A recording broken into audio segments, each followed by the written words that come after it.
Mr. Whitson, how you doing? It's Doug Wolf with TimeBolt. Hey, listen, please still talk to me. I'm going to just run through a couple settings with you real quick that I think are really going to speed up your workflow for editing your lecture calls.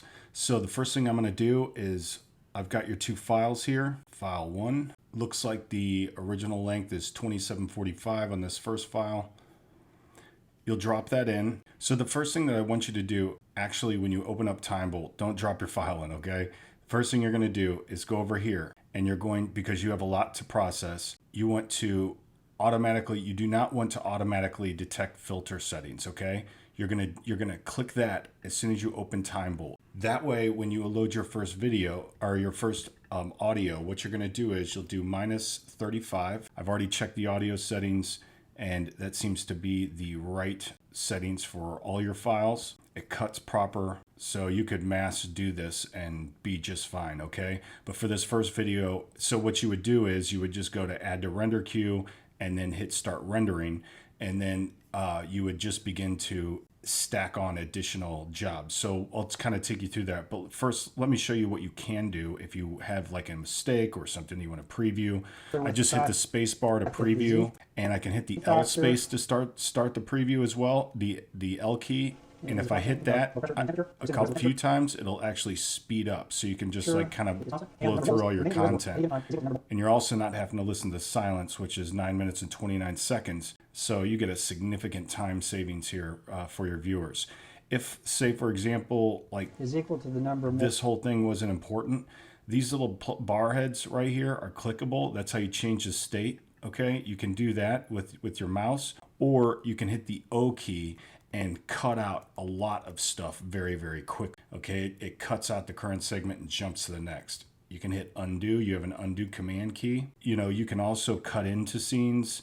I can do command B. Like if this was, if there was an I don't see. What's nice is we have this ignore detection shorter than, so the random mic strikes and random like so's and ums and ahs, a lot of them are caught that way, which really help. And yeah, you see kind of that long and. That's what that's for. But if you wanted to...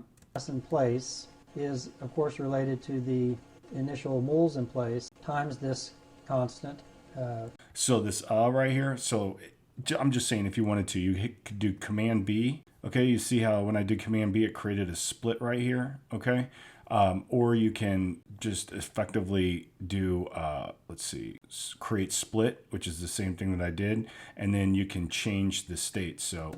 say 379. So you can entirely skip that, okay? So -35 dB, you leave these alone. And once these settings right here, well then, once you have this in, these settings will also be applied to future videos, so you don't have to keep going in and mess around with the settings. Now, there's also a fast forward silences option. I know this you draw your stuff out. So for example, if I would say anything longer than 5 seconds, I want you to speed it up by 4x. What that shows is, let's see if you've got any, yeah, so whatever's happening here, see as you're like drawing this out, and you can keep that. And when you render, it'll just be sped up by 4x. Now what I do is I hit add to render queue, start rendering. So as that's rendering, you can see it's going pretty fast. You can now go in and do your next one. You drop it right here.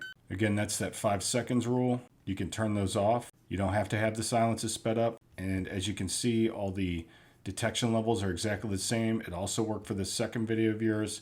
I just hit add to render queue, okay, and it'll just keep piling them up. So I would do like 5 or 10 at a time, because once this is done, the next one will do, and you will absolutely blow through all your lecture videos. But please, I would love to talk to you about the education industry, about your background and history in making video, and why you're actually doing this. It's, you know, it's still a rarity for teachers to look to edit their video content. I'd like to understand why. We've reached out to the head of Zoom Education. They're interested in talking with us, and I'd love to kind of hear what you say.